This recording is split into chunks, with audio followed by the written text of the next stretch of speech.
Se está viviendo una época un tanto difícil y sin precedentes en la historia de los medios de comunicación. Tenemos dos ejemplos, uno justamente en Estados Unidos, en que el presidente se ha peleado con los medios en Estados Unidos, y tenemos el caso de Venezuela, donde los medios se han peleado con el presidente de Venezuela. Lo que trae como consecuencia es que toda la información que nos llega interesada, tanto de Venezuela como de Estados Unidos, nos llega en contra de sus gobernantes. No importa las posiciones que tengan, ni si tienen razón o no, pero a priori viene en contra de ellos. Son como unos jueces sumarios que desde antes ya tienen su fallo. Quisiéramos darle la bienvenida al señor embajador de Venezuela en la República Dominicana, Ali de Jesús Uzcategui Duque, quien es realmente el representante del gobierno de Venezuela ante el Estado Dominicano, y a quien nosotros le agradecemos muchísimo que venga a este espacio a contarnos cuál es la situación, ya que la lluvia de informaciones que nos llegan vienen de un solo lado. Posiblemente haya otra versión, y nosotros le queremos pedir al señor embajador que se tome su tiempo y nos diga realmente cuál es la situación de su país y del gobierno que él representa ante el gobierno dominicano. Embajador, gracias por estar aquí. Gracias a ustedes por la invitación y antes que nada un saludo al pueblo dominicano, a la diáspora venezolana y todos aquellos televidentes que nos están viendo hoy en la mañana, y agradecer pues por permitirme estar en este espacio, el cual de alguna otra manera nos permite dar una razón de nuestro trabajo en República Dominicana, donde ha sido un país el cual siempre, marcadamente por la historia y los hechos contemporáneos, hemos trabajado de la mano desde el punto de vista político, social y económico. Gracias nuevamente al doctor Julio Jacín por su invitación y a sus invitados. Bien. ¿Cuál es la posición realmente del gobierno de Venezuela? ¿Cómo ustedes quieren que uno vea esa situación, ya que lo que nos llega no viene empacado? Sí, lo que ocurre con nuestro país es que desde 1999 a la fecha se ha estado desarrollando un sistema político totalmente diferente al tradicional, y por supuesto eso no ha tenido acogida por parte de ese elemento, vamos a decir, de costumbre política que había antes de 1998. Cuando digo costumbre, lo tradicional, los partidos tradicionales. Aunado a ello, la influencia foránea y, por supuesto, el poder económico interno del país, que siempre ha estado en manos de pocas familias adineradas a través del tiempo. Y esto, por supuesto, desde 1999 a la fecha, y a raíz de que por fin, después de tantos años, se plantea un desarrollo a través de diferentes planes. Primero un plan de desarrollo en 5 ejes principales, que fue lo político, lo social, lo económico, lo cultural y lo internacional, que fue del 2000 al 2007, después del 2007 al 2013 y 2013 al 2019. Y es un proceso de planificación en la cual el presidente Hugo Rafael Chávez Frías inicia su desarrollo en el 2000, y actualmente se continúa a través de la gestión y el legado que nos dejó el presidente Chávez, y por supuesto al frente del presidente Nicolás Maduro Moro. En ese contexto debemos de significar que lamentablemente, en virtud de que se veía un desarrollo paulatino y que estábamos saliendo de aquel, vamos a decir, deuda social que había en el país para 1998, estamos hablando de más del 75% de la población en pobreza. Esa deuda social fue saldada o empezó a ser saldada por el gobierno del presidente Chávez, luego con el gobierno del presidente Nicolás Maduro.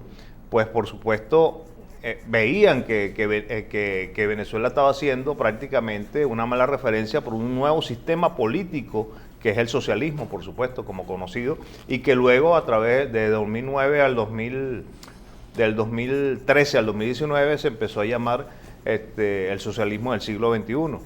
Y ese socialismo del siglo XXI no es sencillamente dependiendo de un concepto comunista, un concepto social, sino desde el punto de vista de las capacidades de nuestros países, cómo emplear los recursos, las riquezas en beneficio social, socialismo, cómo distribuir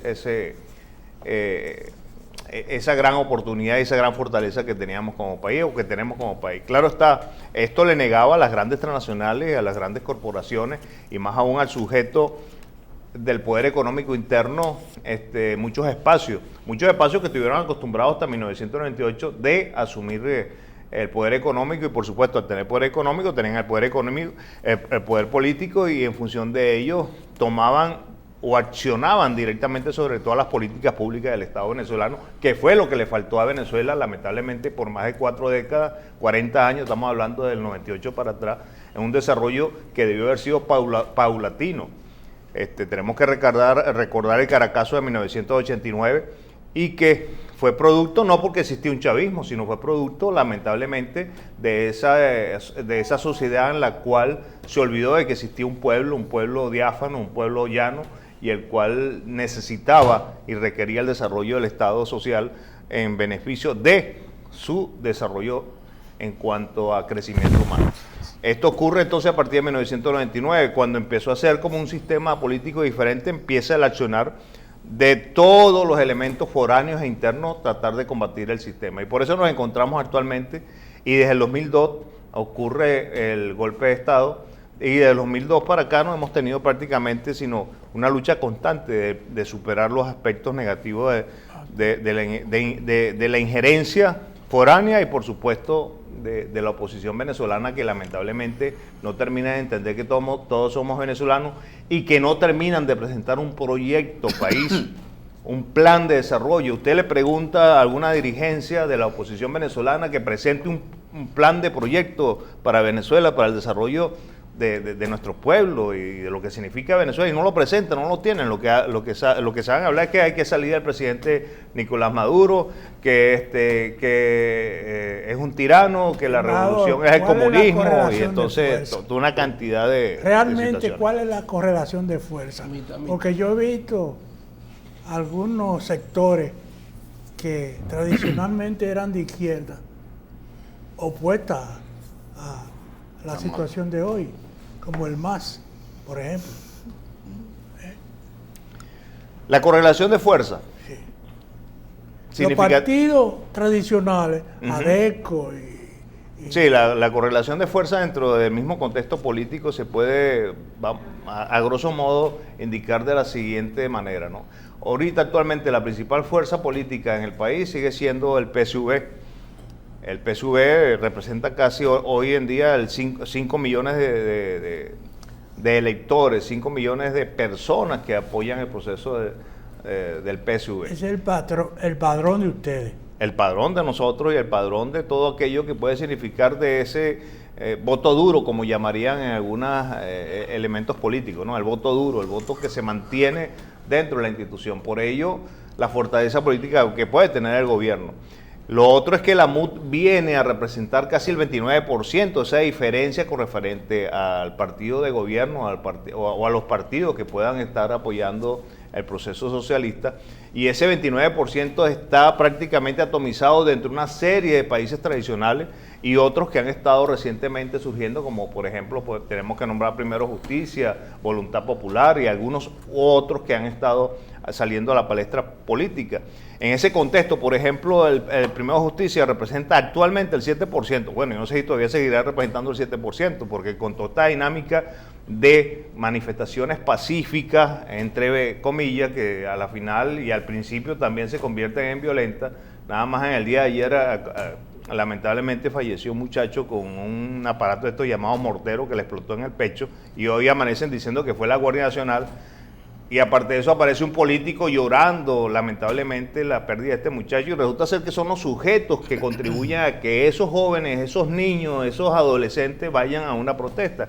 Entonces, por más que la dinámica política permita una lucha de ideas, una lucha de confrontación de proyectos, eso no ha sucedido. Aquí lo que ha existido más bien es una confrontación violenta contra un Estado de derecho, el cual se ha establecido a través de los diferentes poderes.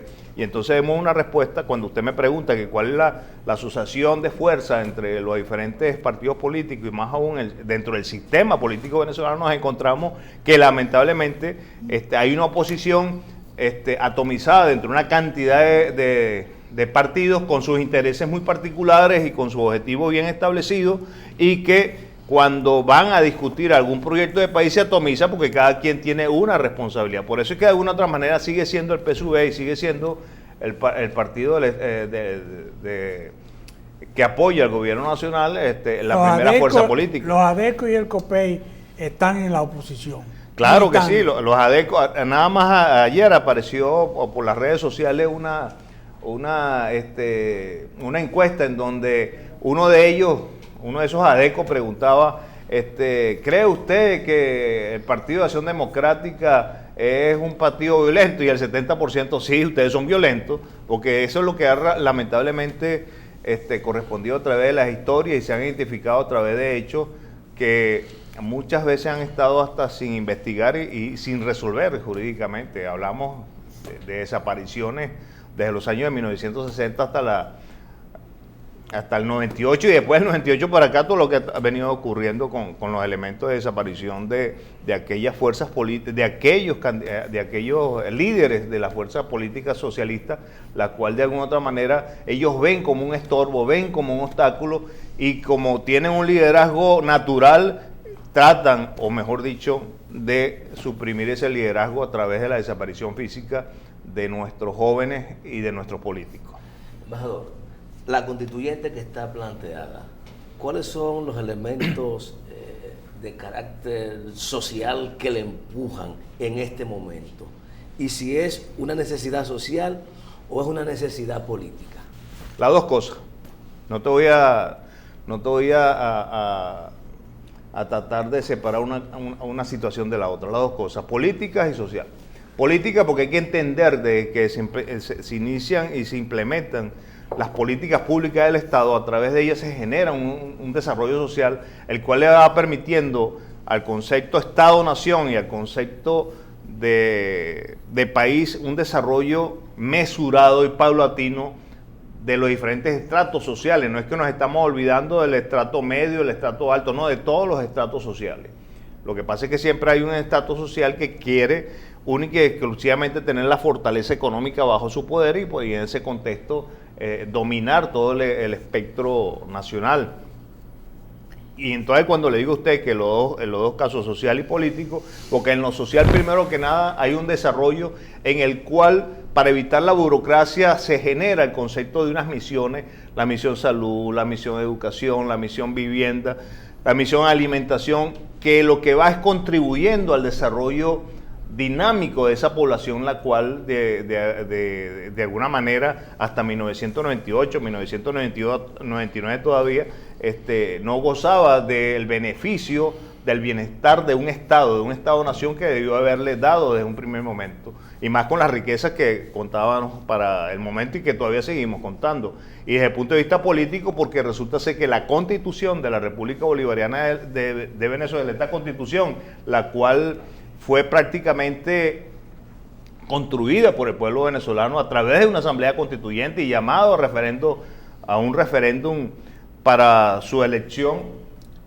establece de una manera muy específica en los artículos 347, 348 y 349 por qué se llama una constituyente. ¿Qué ocurre? Ante esta constituyente vienen una serie de elementos políticos adversos, y cuando digo adverso no es adverso al proceso político venezolano, sino adverso a la misma sociedad, la cual se convirtieron en violencia, una violencia igual a terrorismo. Ese terrorismo va de destrucción de los bienes públicos del Estado, destrucción de bienes sociales para la población, y lo peor aún, con un enfrentamiento, con una barrera económica y financiera que prácticamente hemos estado al frente de ellos hace más de 10 años, porque eso ha sido paulatino, eso ha sido una presentación, un desarrollo que se ha venido presentando en Venezuela de manera planificada, para por supuesto evitar que se siga desarrollando el proceso social o se sigan gestionando las políticas públicas que se han desarrollado para el beneficio de la población.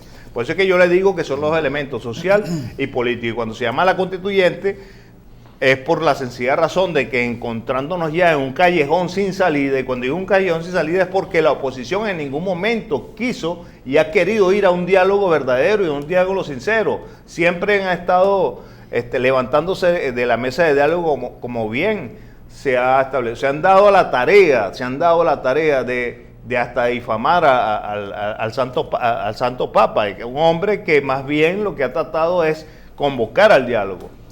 Precisamente, usted nos muestra la Constitución y nos habla de la constituyente y del callejón sin salida. Entonces queríamos ampliar más, elaborar el concepto sobre lo que es el callejón sin salida. ¿Qué lleva entonces y por qué recibe tantas críticas y tantas renuencias a participar de parte de la oposición este proceso de referendo, búsqueda de conformación de una asamblea constituyente para... ¿qué pretende el gobierno? ¿Ya no le sirve el librito azul que Maduro siempre muestra en los discursos?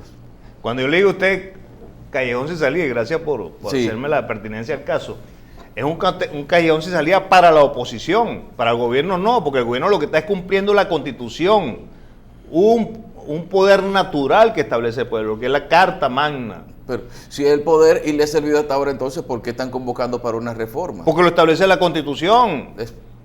La Constitución establece que debe ser reformada entonces. Claro, al momento de encontrarse algún elemento que satisfazca el beneficio y profundice el desarrollo de la sociedad, hay que mejorar la Constitución a través de, por ejemplo, las misiones no aparecen aquí.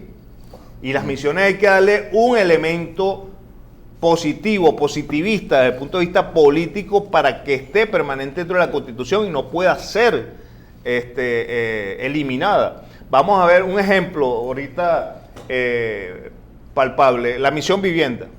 Hasta ayer se han entregado y se han realizado soluciones habitacionales por orden de 1.700.000 viviendas, con todos los problemas económicos y financieros que tenemos.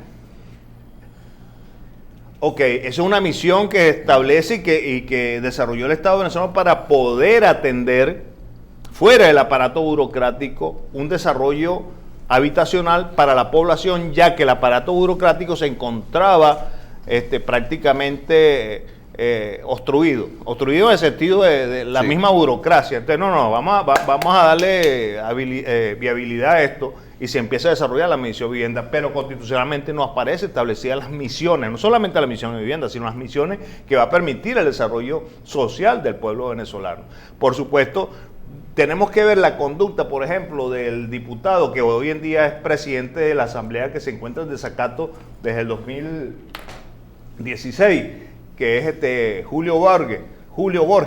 Ese diputado ha representado a través del tiempo unos factores de importancia dentro de lo que es la inmobiliaria nacional privada, la construcción de viviendas, etcétera, etcétera. Y cuando se le hace un esquema a este diputado, se profundiza y bueno, se ven las grandes relaciones que ha tenido a través de su desarrollo, vamos a decirlo, profesional. ¿Y qué es lo que ocurre con este señor? Que desde el primer momento que se monta como diputado empieza a luchar contra la misión vivienda. Por ejemplo, me recuerdo yo que se habían construido 600.000 viviendas y el hombre decía que no, que eso era mentira. Y las personas las habían, y decían que eso iba a pasar para el Estado, que eso se lo iban a entregar, que cuando ellos llegaran al poder se lo iban a entregar al pueblo. Mentira, lo que querían era sencillamente contribuir como especie de una hipoteca sobre las viviendas que se le había entregado al pueblo y por supuesto finalmente el pueblo, aquel que no pudiera pagar las hipotecas, le iban a quitar las viviendas. Entonces imagínense la consolidación que tenemos que hacer dentro de la Constitución. Es que cuando hay reformas constitucionales, por lo menos en nuestro país siempre albergamos las aprehensiones, los temores de que pudieran colarse otras cosas, entonces incluso la oposición podría creer de que se estaría haciendo una reforma constitucional para restarle algunos argumentos o algún apoyo que pudieran tener ellos. Es que lamentablemente la oposición nunca ha creído en la Constitución de la República. Eso es mentira, es una hipocresía de que estén defendiendo la Constitución. Ellos, desde que fue creada la Constitución, hay que recordar que casi el 20% votó por el no de la oposición. Y desde 1999 hasta la presente fecha la Constitución no ha tenido una adversidad por parte de la oposición política venezolana. El gobierno llegó a la conclusión de que no puede gobernar sin la Asamblea. No es que no puede gobernar sin la Llegó a esa conclusión. No es que no puede gobernar sin la Asamblea, sino que la Asamblea lamentablemente se encuentra en desacato desde el 2016. Pero es soberana la Asamblea a tomar sus decisiones. ¿Qué es? La Asamblea es soberana de tomar sus decisiones. Y bueno, esa gente sí, es llegaron soberana mientras respete a los otros poderes. Y eso fue lo que nunca hizo. Pero eso no es la percepción que se percibe a nivel internacional. Claro, por supuesto, mediáticamente a través de los medios, las grandes corporaciones mediáticas, eso es lo que comunican, eso es lo que le transmiten al televidente, al radio escucha. Eso es lo que lamentablemente estamos nosotros enfrentando, una barrera comunicacional permanente. Y que nosotros los embajadores de diferentes países hemos recibido esas instrucciones para poder... Hay versiones de que el gobierno está teniendo problemas con sus propios funcionarios. El fiscal o la fiscal general, por ejemplo, tiene un disenso con el gobierno en este momento. La fiscal es un caso muy particular. Yo voy a tratar de ser lo más objetivo posible, primero porque la conozco. Segundo, cumplí algunas funciones dentro del Estado venezolano, el cual me permitieron de alguna otra manera manejar una serie de estadísticas e informaciones. Y realmente dentro de ese contexto, primero, no voy a decir, me siento más bien apenado por lo que está ocurriendo con la señora fiscal. Primero que la señora fiscal de alguna forma ha tenido un comportamiento, no soy quien yo para juzgarla ni ponerla en un estado ante un tribunal o algo así por el estilo. Ella misma tendrá que ser consciente de lo que realmente está haciendo. Pero hay elementos que sin ser del abogado o estar incluido dentro de un proceso de investigación de un crimen o de un delito, y ella como fiscal tiene ese loable deber de defender no solamente al pueblo venezolano, sino el Estado de Derecho. Hemos visto como unos últimos casos, los cuales a través de videos y de consideraciones, y por supuesto dirán, no, es que no ha sido ella, no, pero ella tiene una serie de subalternos las cuales tiene que canalizarlo. Ahorita tenemos el caso, yo no sé si estará por ahí a tiro un hecho de violencia en el cual es quemado una persona y es un crimen de odio. Entonces salen diciendo que no es un crimen de odio. Ahí lo tenemos, lamentablemente. A mí no me gusta pasar este video, pero tengo que pasarlo. A mí me da dolor esto, porque como venezolano y como ser humano no lo podemos permitir en ningún país del mundo, y menos en nuestro país, del cual este es un joven que identifican dentro de la agrupación. Ahí lo vemos corriendo quemado. Lamentablemente murió hace 4 días, no aguantó el proceso de recuperación, y fue porque lo identificaron como un chavista. Entonces salió el fiscal, me imagino que por instrucciones de la máxima autoridad, diciendo de que lamentablemente no fue un crimen de odio, sino que fue que estaban peleando 2 personas. ¿Usted cree que eso sea pelea de 2 personas? Que quemen una persona. Y esto no es que fue en el 2014, esto viene ocurriendo hace muchos años, pero esto marcadamente. El hecho de ayer que un muchacho, un adolescente salió en estos días, ayer tras antier, denunciando que le dan droga, que le dan ropa y que le dan hasta dinero para poder que vayan a su... A rasgo general, embajador, dígame. ¿Cuál es el contencioso con Colombia? Colombia, ajá. A rasgos generales, ¿cuál es el contencioso que hay con Colombia? ¿Cuál es el? Me perdona que no El problema que hay con Colombia. Colombia. Que hay con Colombia. Bueno, lamentablemente la oligarquía colombiana nunca ha aceptado realmente y no ha querido aceptar de que en Venezuela hay otro sistema político de gobierno. Hay que recordar que esto no es de ahora, esto viene ocurriendo desde mucho antes, hasta con Uribe. Tanto así que hay que darle un reconocimiento siempre a República Dominicana, primero con el doctor Leonel Fernández, quien contribuyó a que se volvieran a hacer las paces entre el gobierno colombiano y el gobierno venezolano, cuando llamó a una reconciliación de un proceso que habíamos hasta roto relaciones diplomáticas. Estábamos en una situación muy difícil. Cuando vino Uribe aquí. Sí, vino Uribe para acá y en ese momento histórico.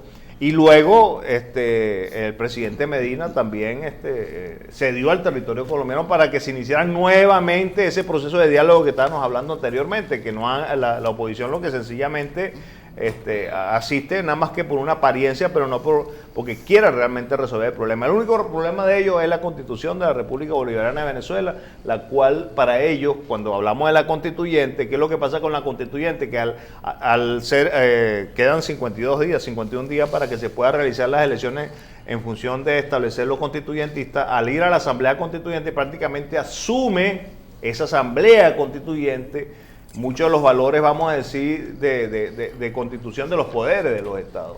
Embajador, esta constituyente se lleva la Asamblea Nacional dentro de las reformas políticas. Vamos a dejar eso claro. Claro que sí, porque se la lleva. Aún el presidente de la República, el presidente de la República, para evitar esa mala, vamos a decir, desinformación, incluido que fundamentalmente la base de la Asamblea Constituyente o este proceso constituyente es la Constitución de 1999. Más aún, dentro de este proceso lo que ella va a aceptar van a ser una serie de reformas, porque si vamos a permitir, mira que el artículo primero yo creo que está mal redactado. No, ese no es el tema. Aquí lo que queremos es fortalecer el tema sociopolítico, el desarrollo social y político de la nación, Embajador, del concepto Estado-Nación. Usted no ha estudiado que ese viaje al futuro no funcionó. ¿Qué viaje al futuro? El bloque del Este fue un viaje al futuro que no funcionó. La misma China tuvo que hacer su reforma. Aunque lo controle el Partido Comunista, yo creo que el sistema chino hay que estudiarlo y ustedes deben estudiarlo, que es lo único que ha quedado funcionando bien. Hizo la reforma. Es decir, hubo un acuerdo con el capitalismo en esa sociedad y por eso es una potencia. Sí, hay que tener bien claro. Porque el mismo Fidel Castro dijo que ya ni el sistema cubano no funcionaba ni para los propios cubanos, dijo Fidel Castro antes. Y ustedes siguen apegados a ese modelo, yo no entiendo eso. Cada país tiene su particularidad, política, social, cultural. Y hay que recordar lo que hace un momento mencioné, el socialismo del siglo XXI. Y dije ahí en ese proceso de que... Es que es lo mismo, la intervención del Estado en la economía. Perdón, lo que pasa es que estamos hablando de ideología. Vamos a olvidar un momento de la ideología. Vamos a hablar del concepto social, que es el concepto socialista. Socialista, que es la de intervenir todo el proceso y todas las variables que están dentro de la sociedad en beneficio de. Por eso es que lo llamamos el concepto socialista. Claro está, tenemos unos elementos históricos y más aún cuando hubo un enfrentamiento de la Guerra Fría entre un poder occidental y un poder oriental, etcétera, etcétera. La Unión Soviética con la representación de los países socialistas de aquel momento histórico, más el poderío de lo que quedó después de la Segunda Guerra Mundial, que no quería tampoco dejar de existir como tal, como potencia, y lo cual ha dominado el mundo hasta que la fecha actual, cuando vemos de alguna otra forma la distribución geográfica mundial, vemos cómo los Estados Unidos parcela la distribución en cuanto a la utilización de comandos militares, toda la estructura mundial. Tanto así que nosotros contamos con un comando sur. Bien, embajador, para terminar quisiéramos hacerle, usted como embajador tiene una labor muy clara, defender su país y defender su gobierno, y el de nosotros preguntar cosas para Por entender. supuesto. Mire, hay alguna confusión y la temática con un embajador generalmente se repite mucho. Te dicen cosas en cualquier medio y la repiten, y sobre todo una oposición que tiene mucha presencia aquí en Santo Domingo. Pero hay también algunas cosas positivas que yo no le entiendo. Por ejemplo, hoy aparece un acuerdo de Venezuela con China, un acuerdo importante. Y no se destaca mucho porque tú dices, ¿y qué le pasa a los chinos? Parece que no entienden español, porque un país que se está acabando y está terminando y están firmando acuerdos importantes. Esa es una. La otra es lo que decía ahorita Grullón, un socialismo que fracasó. Venezuela se trata de revivirlo, incluyendo un bloqueo que existe, porque contra Venezuela hay cierto tipo de bloqueo. Ahora mismo en Estados Unidos casi condenan una compañía porque continuó haciendo negocio con Venezuela. La otra es ¿por qué los sectores se van? ¿Por qué tantos sectores? Un fenómeno rarísimo. Nosotros recibimos pobres, clase media y ricos aquí. ¿Qué pasa? Que no es una clase social la que se está yendo. Y la otra es, ¿cómo es posible que el vocero del presidente sea él mismo? No tiene un vocero y cualquier cosa él la responde. El régimen se está agotando y la crisis lo está acelerando, o realmente hay otra realidad en Venezuela que nosotros no la conocemos. No vivimos. La realidad es, y quiero marcarlo nuevamente, es la transferencia de un sistema político tradicional que estábamos acostumbrados a un sistema de político totalmente diferente. Dentro de ese contexto hay que ver que la base económica es fundamental para los dos sistemas, para el sistema capital, por supuesto, y para el sistema social. Cuando nos montamos en el sistema social, un sistema socialista sin una base económica, se le hace cuesta arriba poder contribuir y desarrollar todas las políticas públicas necesarias para el desarrollo del pueblo. Ahí viene el concepto del bloqueo económico y del bloqueo financiero que ha estado sometido Venezuela por más de 10 años y desde el momento mismo en que llegó el presidente Nicolás Maduro. Y el concepto capital, que no lo podemos determinar como una ideología política, porque el concepto capital no tiene una ideología política, lo que tiene es sencillamente una manifestación de un concepto de desarrollo económico.